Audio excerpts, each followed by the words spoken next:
sedikit terakhir ya mungkin ya. Nggak butuh relate sih untuk nonton. Nah, iya. Maksudnya karena ini characters journey sebenarnya saya malah berharap penonton tuh dengan universe ini bisa belajar tentang orang lain. Gitu. Bisa melihat orang lain gitu. Nggak harus selalu mendekatkan sama pengalaman pribadi atau diri sendiri pribadinya gitu. Banyak kok kayak misalnya ada satu scene di mana Angkasa sama Ayah akhirnya ngomong, Ayah ngomong sesuatu, itu nggak relate sama saya. Bukan berarti Ayah saya melakukan hal yang sama, tapi saya cuman waktu nulis tuh saya ngeliatin anak saya gitu. Kalau saya bisa melampaui waktu, mungkin 20 tahun lagi gitu gue akan ngomong gini ke lu gitu. Gitu. Itu belum terjadi, nggak relate gitu sama gue. Tapi kadang-kadang tapi that's the beauty of cinema gitu. Kita bisa travel ke hidup orang lain tanpa kita harus ngalamin ya sebenarnya. Dan kita akhirnya jadi lebih mengerti gitu sih. Wah, oke.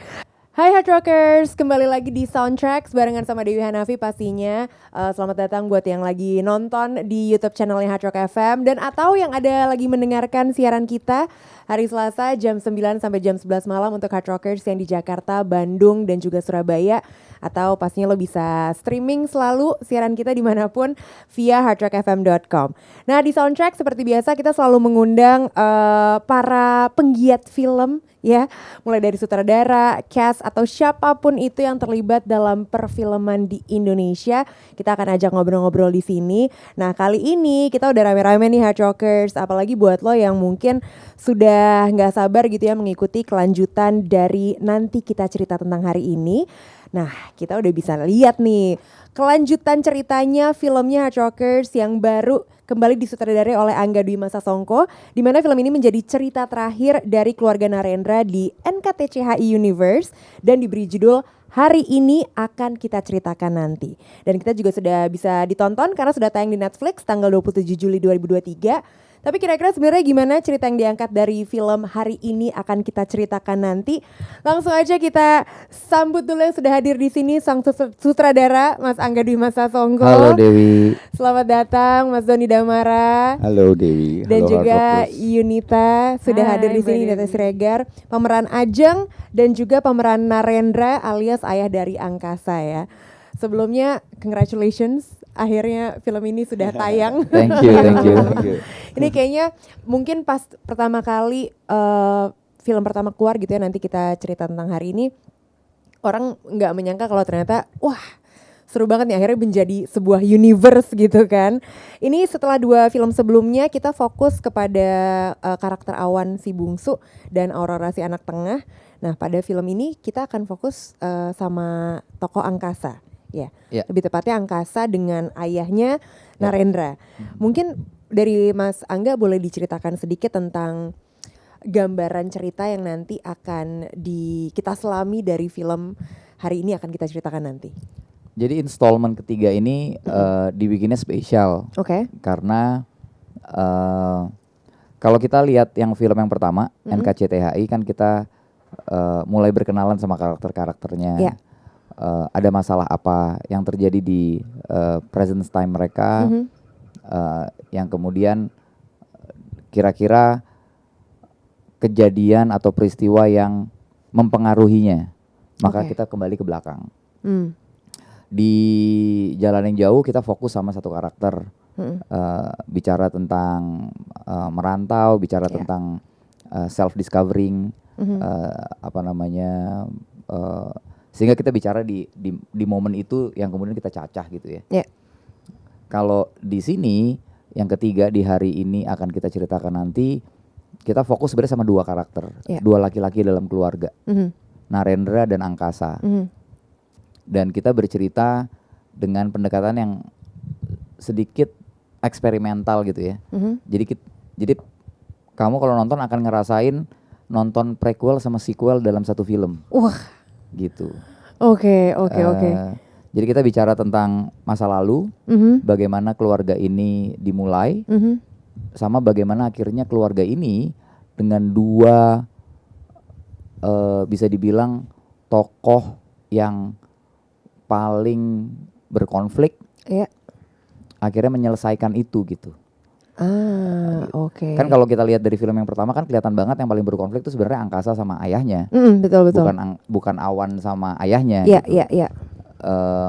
Dan di film yang kedua kita bisa lihat angkasa sama ayah punya satu scene di telepon gitu. Nah, bagaimana akhirnya mereka menyelesaikan membuka dan membasuh lukanya gitu antara dua laki-laki ini, dan menarik adalah kalau buat saya seringkali yang fragile di perfilman Indonesia tuh perempuan gitu. Yeah. Karakter perempuan. Sementara di film ini karakter perempuannya sebenarnya kuat-kuat. Yang fragile tuh malah laki-lakinya gitu.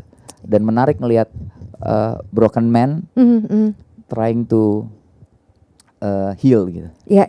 Ini sih emang jadi salah satu faktor yang menurutku film ini juga jadi apa ya, ada ikatan emosionalnya tuh yang tersendiri gitu sama kayak orang-orang yang nonton, yaitu tadi mungkin kita jarang gitu ngelihat sosok laki-laki atau sosok pria menunjukkan sisi vulnerability-nya gitu kan. Betul. And it's a really good thing.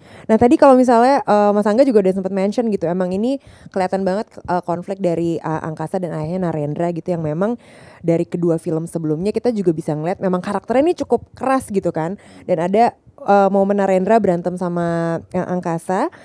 Nah kalau kita ngeliat trailernya, ini kan memang tadi seperti tadi Mas Angga bilang, ini jadi pusat ceritanya nih antara hubungan Narendra dan juga Angkasa.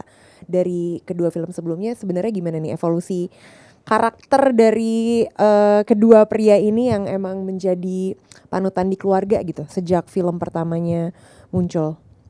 Jadi yang menarik adalah waktu kami di Visinema bikin Bible-nya NKCTHI keseluruhannya, ada Kale sampai ada Dinda gitu.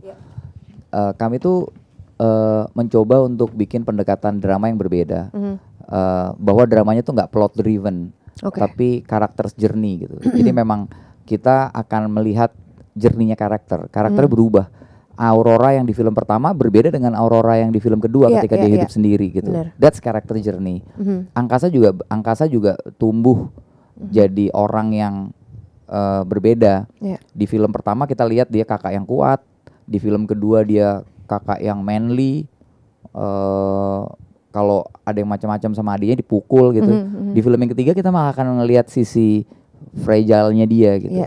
Sementara di sisi Narendra kita akan mengalami peristiwanya Narendra, bagaimana akhirnya dia bisa membentuk keluarga ini. Didasari oleh apa sih? Ternyata kita akan lihat bahwa keluarga ini memang berangkat dari banyak kehilangan, memang berangkat dari perjuangan dan somehow kekerasan gitu.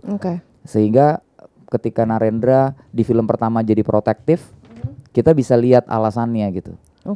Alasannya juga bukan alasan di mana dia mengalami hal yang sama sehingga dia membalas dendam ke anak sama istrinya di masa depan gitu. Enggak juga ternyata. Ternyata bahwa kehilangan yang Narendra alami bertubi-tubi, pemberontakan yang Ajeng lakukan untuk bisa bersama, kekerasan yang dialami oleh Narendra untuk mendapatkan istrinya dan membentuk keluarga, ini yang akhirnya membentuk Narendra protektif sekali terhadap keluarganya di masa depan. Nah, karakter journey ini di film hari ini akan kita ceritakan nanti.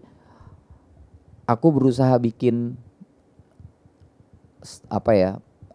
watching experience-nya tuh unik gitu. Jadi kalau kita lihat kisahnya Angkasa di masa sekarang, itu one day journey, one day story. Jadi story yang dari pagi sampai malam. Udah kayak road movie gitu. Gitu. Tapi di masa lalunya filmnya jadi slice of lives. Jadi kita akan melihat peristiwa demi peristiwa, potongan demi potongan gitu. Yang seakan-akan nggak nyambung, tapi sebenarnya kita bicara tentang dua karakter journey yang dimana ayah sama anak istilahnya saling menguatkan, dan kita tahu bahwa dari mana sih keputusan Angkasa, vulnerability Angkasa juga sebenarnya lahir karena dia lahir dari atau berasal dari seorang laki-laki yang juga sebenarnya sama rapuh juga gitu.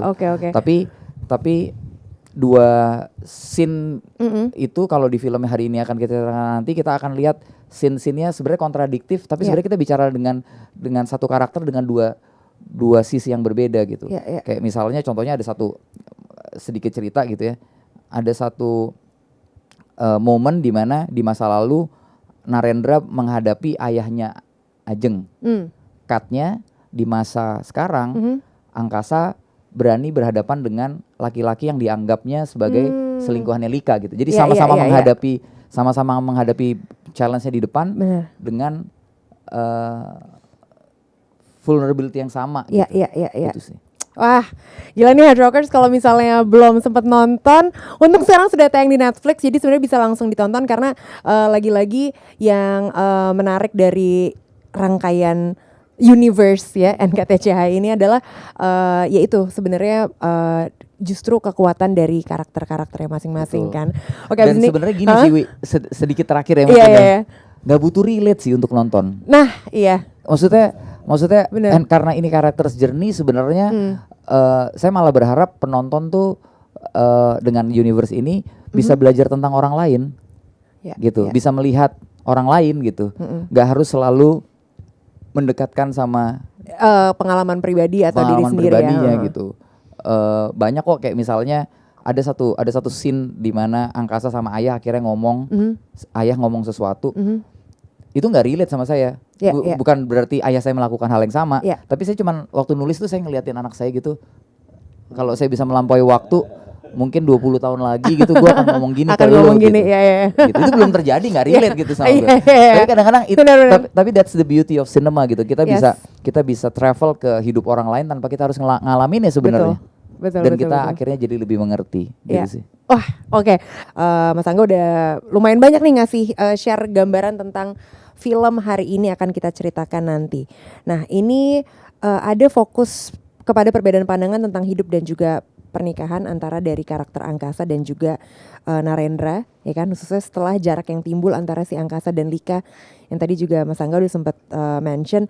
Nah, kalau dari Mas Doni sendiri dari perkembangan karakter dan juga ya tadi yang dibilang character's journey dari film yang pertama sampai yang sekarang gitu kan, untuk tokoh Narendra ada tantangan atau mungkin realisasi baru apa yang Mas Doni rasakan gitu untuk karakter Narendra sendiri, dan mungkin pengen boleh kalau bisa di-share gitu pengalamannya saat harus melihat Rio Dewanto sebagai sosok anak gitu.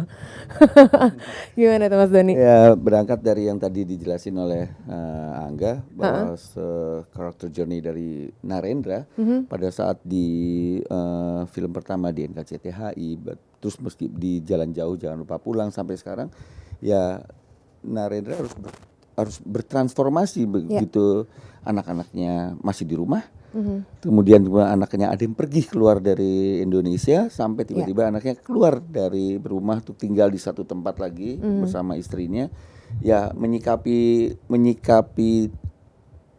emosi anak-anaknya Narendra, menyikapi gimana dia harus berkomunikasi, menyelesaikan masalah dengan caranya dia sebagai Narendra harus dipisahin sih, bener-bener bagaimana dia tetap Narendra ya bapak apa sih yang nggak pengen yang paling terbaik buat anak gitu, tapi kan dia sekarang ngadepinnya udah beda anaknya, tumbuh udah punya ego, udah punya sikap, udah punya pandangan sendiri kayak gitu sih. Ada hal-hal yang ini nggak sih Mas Doni yang sebenarnya justru misalnya nggak disangka gitu dari ternyata nih karakter gue jadinya akan seperti ini nih, atau akan ternyata karakter gue bisa memunculkan sosok bapak yang seperti ini gitu. Begitu akhirnya setelah film yang pertama terus Jalan yang Jauh Jangan Lupa Pulang, ternyata kita ada lagi nih kelanjutan perkembangannya. Ternyata akan jadi ini, ternyata akan jadi saya nggak nebak sebenarnya. Saya belum tahu waktu kita pertama kali syuting NKCTHI tokoh Narendra akan seperti apa. Pun demikian dengan anak-anak yang Aurora, Awan dan Angkasa akan seperti apa. Begitu di Jalan Jauh baru saya tahu film yang keduanya. Akan seperti ini konfliknya. Gitu konflik sesama saudara gitu ya. Bukan artinya perpecahan ya, friksi ya, konflik gitu. Terus kemudian di yang hari ini akan kita cerita nanti seperti ini gitu. Jadi saya kalau pertanyaan tadi akan gini saya belum tahu dari awal. Oke. Jadi malah semakin mengeksplor lagi justru ya karakter Narendra ini ya. Dan mungkin teman-teman yang lain juga nggak tahu akan seperti apa tadinya. Dek, Mas Angga nih sebenarnya udah punya visi yang sebenarnya sebegini jauh nggak sih? Big picture-nya pasti ada di Angga. Iya, gitu iya. Dan teman-teman lain maksudnya oke lah begini begini. Iya. Sebenarnya nih udah punya gambaran dari awal nih, gue pengen sosok Narendra kayak gini. Cuman nanti deh yang ini gue keluarinnya akan di film ketiga gitu. Gambaran. Your thought process gitu, kreatif prosesnya gimana sih Mas Angga? Thought prosesnya sebenarnya sesimpel gini. Kita kenal sama cinematic universe kayak DC gitu atau sama Marvel. Sama Marvel. Problemnya sederhana.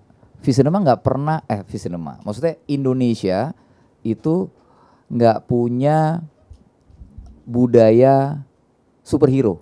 Yes. Gitu. Yang kita punya keluarga gitu. Maksudnya setiap kalau kita rendeng ke belakang dari zaman ibunda sampai badai pasti berlalu. Kejar daku kau kutangkap, bahkan film-filmnya Mas Garin di awal-awal itu semua cerita tentang keluarga. Film-film bahkan ketika kita bicara tentang film-film Susana aja sebenarnya kan family matters banget gitu kan. Jadi sebenarnya kita tuh masyarakatnya very family oriented. Nah, bisa nggak ya kita bikin sebuah cinematic universe yang berangkat dari family gitu. Oke. Gitu. Ya udah akhirnya muncul dengan ide 3 anak, 2 nuclear family lah. Nuclear family sebuah struktur keluarga yang diamini sama semua orang di Indonesia bahwa ini adalah keluarga sakinah mawaddah warohmah. Tinggal di Jakarta Selatan, ya kan? Tinggal di Jakarta Selatan. Kalau orang bilang yang film pertama, filmnya Jaksel banget lah, memang tinggal di Jakarta Selatan. Gambarnya menunjukkan itu, dikit-dikit MRT, MRT nggak ada di Jakarta Utara, gitu kan? Emang ini Jakarta Selatan gitu. Secara geografis jelas sekali. Saya ngebayanginnya di Cipete gitu, memang tinggalnya memang mereka di Cipete. Kemudian ternyata keluarga kelas menengah yang anak-anaknya hidup dengan passionnya masing-masing. Nuclear family dilihat sebagai di frame di masyarakat kita sebagai keluarga yang sempurna, ternyata punya banyak sekali luka dan retak juga gitu. Sama kayak keluarga-keluarga yang lain mungkin ya gitu ya. Dan ini yang mau kita explore bahwa setiap dalam unit paling kecil kita di kehidupan kita, which itu adalah keluarga, setiap karakternya sebenarnya hero buat dirinya sendiri-sendiri gitu. Gitu. Dan it might be a superhero cinematic universe, right? In a sense gitu ya. In sense of Indonesian audience gitu sih. That's a nice way to put it. Menarik. Ini, nah kalau karakternya Yunita nih, kita memerankan Ajeng muda gitu kan, dimana ceritanya ini juga memang kita menelusuri kemasan Narendra muda di era 80-an. Pernah nggak ngerasain era 80-an emang itu gitu? Itu tantangannya gimana nih Yunita yang lo lakukan gitu kan supaya beneran bisa sesuai dengan mendalami karakter Ajeng di era 80-an? Pastinya aku research juga di tahun itu apa sih yang terjadi, ngobrol banyak juga sama Mas Angga, terus juga nanya-nanya juga sama Mas Echa, ada salah satu produser ya hari ini akan kita ceritakan nanti. Terus kayak tapi seru banget sih ternyata ya gitu, mempelajari lagu-lagunya tuh pada saat itu tuh seperti apa sih gitu. Terus aku jadi kayak dengerin oh lagu-lagu diskonya seru juga ya. Disko 80-an. Terus cara mereka dulu kan belum ada sosial media segala macam, betul. Jadi cara mereka komunikasi pada saat itu tuh berbeda gitu. Jadinya itu sangat menarik sih buat aku. Jadi ini ya maksudnya beneran kayak gimana sih nih rasanya hidup di masa itu gitu ya, di masa 80-an yang mungkin selama ini kita memang cuman mendengar mungkin dari cerita orang tua kita gitu, atau memang akhirnya ngeliat foto-foto yang nostalgia. Dan ternyata gitu ya. seru banget juga ya gitu, kayak dengar dari radio berita apa segala macam, terus harus surat-suratan, janjian juga yang nggak bisa kabar kalau tiba-tiba cancel ya udah gitu. Nggak bisa sekarang kalau misalnya cuman main ke rumah orang udah cuman WhatsApp gitu kan, gue di depan nggak ada tuh, harus turun ngebel gitu kan, izin dulu.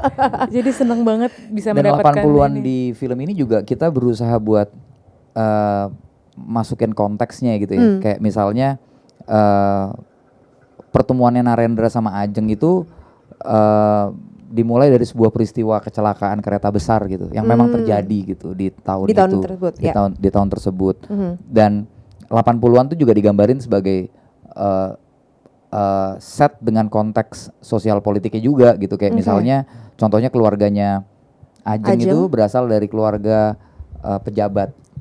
Gitu. Zaman dulu tuh pejabat itu kan selalu ngerasa jadinya ningrat. Kalau mau nikah harus sama yang sama. Kalau nggak anak pejabat lain atau anak pengusaha gitu. Sementara di tahun 80-an juga booming ekonomi di mana banyak orang urbanisasi dari luar daerah masuk ke Jakarta. Lalu kemudian biasanya mereka menemukan chosen family-nya. Orang dari berbagai tempat ngumpul di satu kontrakan. Nah, ini kita akan ngelihat di kontrakannya Narendra. Ada orang dari Madura, ada orang dari Selawe gitu yang ngomongnya ngapak, ada orang dari Lampung. Narendra sama kakaknya dari Surabaya, ada orang dari Sumatera Utara gitu. Jadi ngumpul di satu tempat. Dan kita juga akan ngelihat, mungkin kelihatannya shallow ya, tapi tahun 80-an tuh memang begitu. Sukses itu pakai dasi, kerja di kantor, sekolah tinggi gitu. Yang benar kelihatan gitu ya, kayak tolak ukurnya kelihatan ya. Dan mudah-mudahan penonton kita hari ini juga bisa ngelihat bahwa that's life at that time. Dan nilai-nilai yang kita punya sekarang tuh sebenarnya berubah gitu. Gitu. Tapi kita bisa lihat juga nilai-nilai yang dipegang sama orang tua kita. Dan kalau kita melihat itu, mudah-mudahan kita jadi mengerti kenapa kita berbeda sih sama orang tua kita gitu. Kenapa kita berbeda banget sih sama boomer, karena ya hari ini kita mungkin jadi generasi yang bikin konten pakai handphone aja bisa dapat duit. Mereka harus kerja. Dulu tuh mereka harus sekolah tinggi. Mas Doni, dulu gua susah banget. Dulu mereka harus sekolah tinggi. Mereka harus sekolah tinggi, nyari kerjaan, ngantri, dan itu kita liatin ngantri. Dan untuk jadi sukses, dulu tuh ya lu harus kerja pakai dasi gitu. Kalau lu nggak pakai dasi, lu nggak dianggap sukses gitu. Jadi emang apa namanya, mindset berubah. Dan itu yang juga maksudnya apa namanya, penanda zamannya tuh kita juga pengen masukin ke, kita nggak mau cuman sekedar look gitu, misalnya kostum, make up atau set, tapi all aspeknya ya, aspek dari masa Narendra dan Ajeng tumbuh itu kita tunjukin gitu. Mas Doni jadi juga akhirnya jadi reminiscing lagi nggak sih nih untuk pada saat seperti ibaratnya misalnya beneran kayak kembali ke masa muda gitu di tahun 80-an dan perjuangan-perjuangannya gitu yang harus dilalui. Waktu saya kemarin menikmati hari ini kita akan ceritakan nanti, ya emang seperti itu gitu. Dulu tuh pertama kali saya bikin kantor grafis desain, orang desainer pakai dasi itu udah seneng banget. Jadi gitu masih baru lulus umur berapa gitu bikin kantornya grafis desain. Tapi dulu orang grafis desainer supaya kelihatan sukses harus pakai dasi. Kalau grafis desainer sekarang celana pendek, pakai kaos, pakai fans, gajinya gede gitu. Tapi beda banget kan value-nya. Tapi atribut itu pada saat itu memang terwakili di situ. Dan birokrat emang seperti itu. Dengan segala kelakuannya dan segala gesturnya atau sikapnya emang seperti itu sih yang tergambar di sini. Dan memang balik lagi tadi seperti kita ke Ajeng atau Mas Angga ya nulis surat tuh seksi banget. Nunggu surat gitu lo cuma texting, tapi lo ketika lo nulis lo nunggu Pak Pos gitu. Jadi terus tulisan tangan pulang sekolah gitu atau pulang kuliah cuma lihat di meja nggak ada buat kita udah. Kalau beneran ada buat kita ambil yang lainnya buang. Baca gitu ya. Ngepost kita dari tempat syuting atau dari tempat kuliah ke kantor pos tercatat. Saya nggak hilang. Itu tuh tulisan tangan jadi sesuatu yang berharga banget itu kan sekarang jadi seksi bener-bener. Dan kayak kita ngeliat Pak Sumitro tuh ya sama Bu Lasmi tuh ya keluarga birokrat gitu yang safari. Sekarang kan birokrat berusaha jadi milenial pakai sneaker. Pokoknya gimana cara relate tetap terlihat muda gitu. Sekarang kan berusaha terlihat muda walaupun udah tua-tua juga gitu. Boomer gila. Oke, kita balik ke Yunita sedikit nih sebagai pemeran Ajeng muda. Waktu akhirnya juga bergabung gitu ya untuk project ini, ada ngerasain tantangan tersendiri nggak sih, atau jangan apakah sempat ngerasain pressure gitu menjadi pemeran dari franchise yang sudah ini film pertamanya dia orang makanya gitu kan, jadi yang baru gitu tiba-tiba udah di yang triloginya kan. Itu dia gimana jadi, nih? aku tuh fans berat juga sama NKCTHI kan, karena emang aku ngerasa kayak loh ini kok seperti keluarga saya, anaknya 3 gitu. Jadi pas nonton tuh benar-benar suka banget. Terus aku juga suka sama quotes-quotesnya dia gitu. Terus ketika aku dapat kesempatan, simpel tapi langsung kena gitu ya. Ketika aku dapat kesempatan ini dari Mas Angga, aku benar-benar, dan ini film pertama aku, benar-benar kayak sampai sekarang juga masih gak percaya sih sebenarnya kayak ini sampai harus ditayang gitu ya aku filmnya. Dikasih kesempatan sebesar ini, aku benar-benar bersyukur banget. Makasih banyak Visinema, Netflix, semua yang ngasih aku kepercayaan ini. Dan orang-orangnya itu loh Kak Dewi yang benar-benar semua di sini orangnya hebat semua yang main. Terus aku tiba-tiba yang kucuk-kucuk itu, tapi ternyata aku diterima sangat baik, aku dibimbing dengan baik, Om Don, Tante Ira, semuanya. Dan pressure itu ya berasa banget, tapi bukan dari teman-teman yang bekerja sama di sini ya, tapi akunya aja yang dari diri sendiri justru ke pressure gitu. Jadi aku mungkin bisa dibilang belajarnya yang lain mungkin 10 kali lipat, mungkin aku 100 kali lipat untuk bisa mungkin insya Allah di titik yang sama gitu. Iya.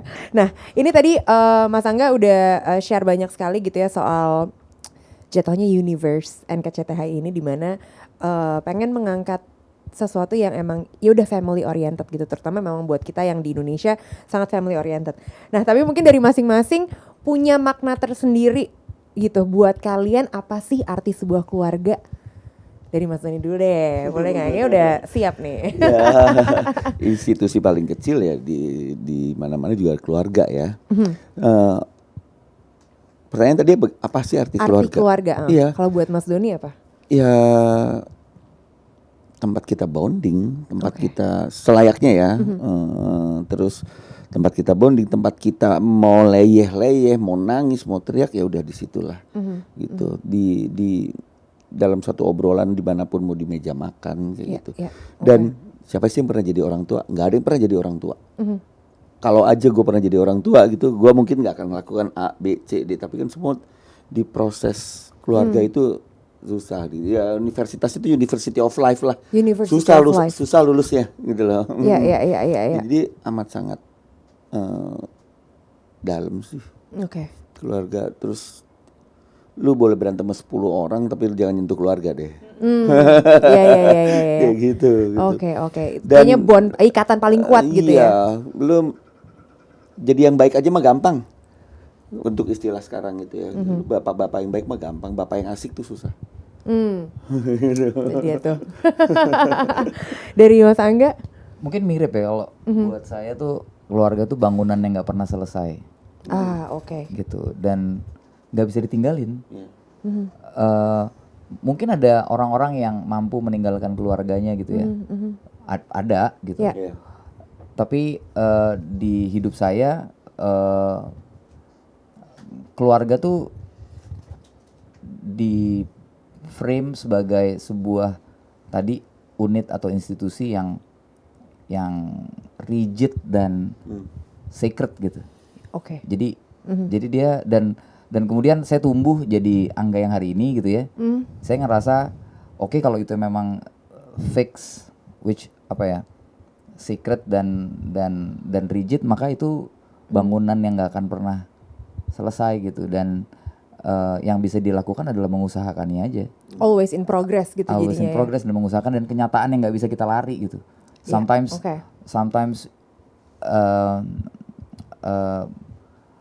it give you scar. And sometimes it give you hope, happiness, sad, you cannot run from it gitu. Ya, pada akhirnya lo akan balik lagi ke situ dan menghadapinya, dan that's life. And grow with it gitu ya. Kalau shit happens paling banyak terjadi harusnya di keluarga sih. Setuju lagi.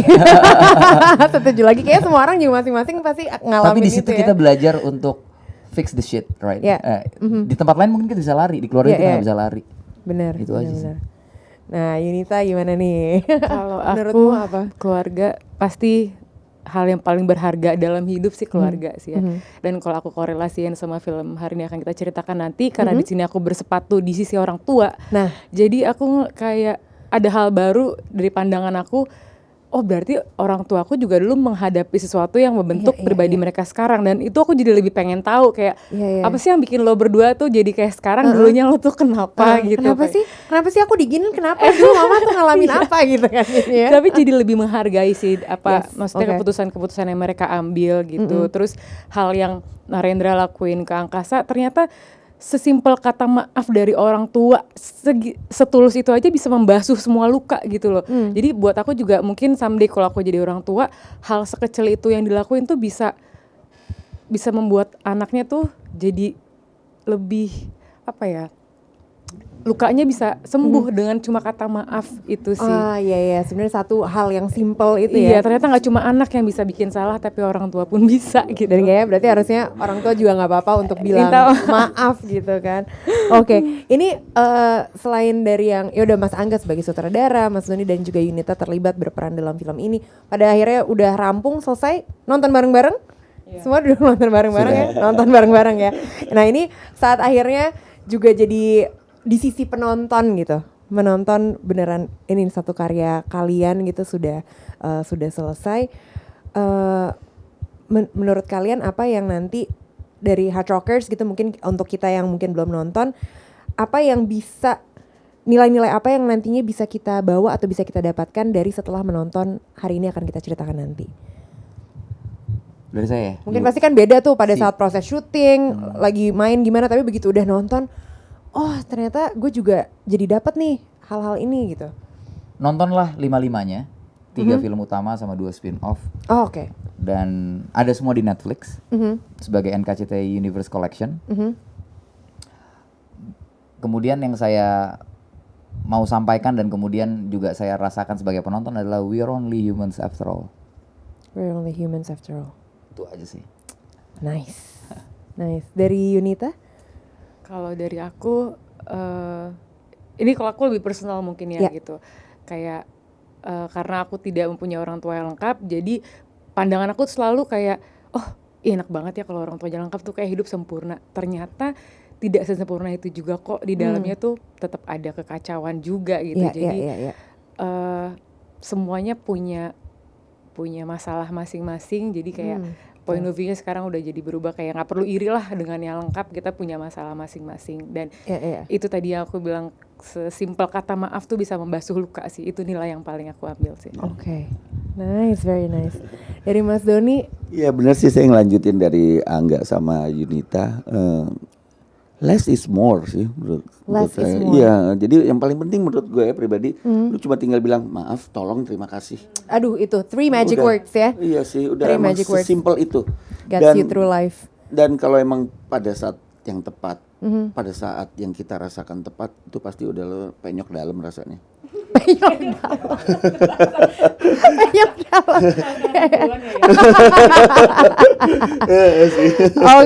Oke. Nah, ini terakhir deh kita sebelum berpisah di sini. Kita akan main game sedikit, bukan game sih, ini main perumpamaan aja sebenarnya. Kalau dari tadi kita udah ngomongin soal keluarga gitu yang kita semua tahu ini adalah ya udah unit terkecil dari diri kita masing-masing gitu kan. Tapi kalau misalnya diibaratkan film ini hari ini akan kita ceritakan nanti diibaratkan sebagai sebuah nasi tumpeng yang kita tahu banyak nih isi-isinya ya kan, lengkap, biasanya meriah gitu. Nah kira-kira lauk apa dari nasi tumpeng yang mewakili peran kalian masing-masing di film hari ini akan kita ceritakan nanti. Apakah Mas Angga sebagai sutradara itu menjadi tampah? Udah bukan lauk lagi, udah jadi tampah ya gitu kan. Yunita sebagai Ajeng kira-kira jadi lauk apa? Mas Doni sebagai Narendra kira-kira lauk apa nih kalau di nasi tumpeng? Kalau saya kayak sambel deh. Sambelnya. Karena enak sih. Kalau Mas Doni bilangnya ayam berarti lo harus lewat sambelnya dulu kan. Kalau dia bilangnya tempe ya tetap harus lewat sambel. Tetap harus dicocol gitu ya. Jadi pada dasarnya waktu saya bikin, maksudnya selama saya bikin film sebagai director, terutama di NKCTI Universe ini, saya selalu merasa bahwa karakter-karakter atau aktor-aktor yang bermain di sini mereka yang punya perannya. Oke. Mereka yang membentuk karakternya, mereka yang mendeliver emosinya. Fungsinya saya cuma jadi sambal pelengkap aja. Ngasih tahu ini kurang pedes sama kepedesan. Oh iya gitu. iya. Udah. Sisanya sisanya kontennya, bobotnya itu mereka yang punya. Sehingga nggak ada feeling lebih lebih dari grateful bahwa saya kerja sama mereka semua. Oke, very nice. Mas Doni, jadi lauk apa nih kira-kira sebagai Narendra dari NKCTHI Universe ini? Mungkin telur dadar irisnya ya. Telur dadar iris. Lo lihat ngasih tumpeng nggak ada telur dadar iris seperti makan ketoprak nggak pakai bumbu. Aduh iya lagi kurang banget bener-bener telur dadar iris ya. Yeah. Tapi bukan jadi ibaratnya selalu ada dicari. Ya lu nggak sentuh nggak apa-apa, tapi secara nggak ada telur dadar iris bukan nasi tumpeng, mungkin nggak ada sambel, nggak lengkap. Oke. Emang ketoprak nggak pakai bumbu gitu, bihunnya patah-patah. Adrokas lagi ngebayangin Mas Doni jadi telur dadar iris. Bihunnya patah-patah. Ada. Udah kering. Bihunnya patah-patah. Kayak dari Yunita udah mikir, wah gue mau jadi lauk apa, langsung buyar denger bihun patah-patah. Yunita, kira-kira kamu sebagai Ajeng yang akhirnya ikut terlibat di film yang ketiga ini, hari ini akan kita ceritakan nanti, apa lauk dalam nasi tumpeng yang mewakili peran kamu di sini? Berarti ini si Ajeng 80-nya aja kan, bukan the whole Ajeng, bukan karakter Ajengnya yang kamu kan? perankan. Mungkin temennya telur dadar iris adalah tempe orek. Itu tapi emang bener sih, itu cocok banget sih. Iya. Jadi di sini kita punya telur dadar iris, garing, sambal dan juga tempe orek yang garing ya. Garing, manis, pokoknya gurih gitu untuk ngelengkapin semua si rasa nasi tumpeng itu. Kelihatannya manis kalau digigit ada sumitronya. ada pedes ya, bener kaget kadang-kadang ada pedesnya juga. Oke. Nah, itu dia. Oke, terakhir dari masing-masing atau mungkin dari Mas Angga ada lagi nggak yang pengen disampaikan ke Hard Rockers yang nonton gitu tentang film ini? Saya hanya berharap bahwa film ini bisa dinikmatin sama lebih banyak orang. Itu kenapa kami memutuskan untuk menutupnya di Netflix. Karena selama 5 tahun Netflix sudah jadi rumah yang sangat baik untuk film-film dari universe NKCT yang lain. Terus kemudian ada di Netflix dan mudah-mudahan semakin mudah diakses karena akhirnya film keluarga ini kembali ke rumah, bisa ditonton langsung di rumah bersama keluarga. Dan di-perceive sebagai sebuah pengalaman menonton sih, bukan sebagai pengalaman pribadi. Karena pada akhirnya NKCT Universe ini ya film. Dimana kita bisa menonton sebagai hiburan, tapi juga mudah-mudahan filmnya bisa membuat para penonton gak harus selalu relate sama ceritanya, tapi sebagai sebuah vehicle untuk bisa menyusuri, mengerti bahwa ada kehidupan lain di sekitar kita gitu. Dan dalam konteks film ini kehidupan itu adalah keluarga Narendra gitu. Nah, Mas Doni sebagai Narendra dari Mas Doni sendiri mungkin ada yang pengen disampaikan juga atau mungkin pengen ngajak Hard Rockers untuk jangan lupa nonton ini. Di universe NKCTHI ini sama seperti harapan kita semua filmmaker di sini, apa sih sebuah karya kami yang kita lakukan sama-sama kan harus ada pesan, harus ada informasi, harus ada genitnya, hiburannya gitu. Itu semua tersampaikan di rangkaian NKCTHI ini sih. Ya tidak harus sebagai refleksi diri bahwa oh ini relate ke gua, udahlah lu lihat aja. Nikmati dulu sebagai film ya. Oke. Yunita terakhir. Kalau dari aku lebih ke harapan sih, karena aku mestinya dengan Mas Angga, dengan Om Doni di lapangan itu rasanya seperti apa, jadi aku berharap banget rasa hangat. Ini kan cerita tentang keluarga dan ternyata di lokasi itu kita benar-benar rasa keluarga itu hadir. Jadi aku berharap bisa sampai ke hatinya penonton, ternyata hangat, terus nyaman ngelihat kami gitu, terus rasa kekeluargaan itu juga nyampe sih. Rasa Pas lagi nonton di rumah sama keluarga gitu. Ya, karena itu juga yang akhirnya kalian rasakan, ini juga udah menjadi sebuah keluarga besar sendiri ya nih. Sangat. Untuk NKCTHI Universe ya. Iya 5 tahun ini bisa dibilang Dewi, I don't think it's filmmaking. Saya juga kemarin bilang waktu pas nutup di panggung gitu ya, I think NKCTHI Universe tuh lebih ke friendship, love and family gitu. Friendship, Beyond love and filmmaking buat saya. Oh, that's beautiful. Semakin gak sabar ingin menggali lebih dalam gitu ya, pengen beneran nyemplung ke dalam NKCTHI Universe. Tapi terima kasih banyak waktunya. Thank you so much. Angga, Thank you Hard Rocker udah dengerin. sudah main ke Hard Rock FM dan juga kita ngobrol-ngobrol di Soundtracks. Dan sekali lagi jangan lupa ditonton, hari ini akan kita ceritakan nanti, sudah tayang di Netflix dari tanggal 27 Juli 2023 kemarin. Jadi bisa langsung dinikmati Hard Rockers. Dan seperti kata Mas Angga, jangan lupa nontonnya mendingan langsung 5-5-nya, jadi nyemplung ke NKCTHI Universe Collection. 3 film utama dan 2 spin-off-nya juga sudah ada di Netflix. Alright, sekali lagi terima kasih. Thank you so Sukses. much. Ya, selamat untuk filmnya, kita tungguin karya-karya berikutnya. Amin. Ya, mudah-mudahan bisa main-main lagi ke sini. Buat Hard Rockers, jangan lupa untuk interview kita, kalau misalnya ada yang ketinggalan dengerin di on air, selalu bisa ditonton di YouTube channelnya Hard Rock FM. Dan Soundtracks didengarkan di Jakarta, Hard Rock FM Jakarta, Bandung, Surabaya setiap hari Selasa jam 9 sampai jam 11 malam. See you on the next episode. Bye.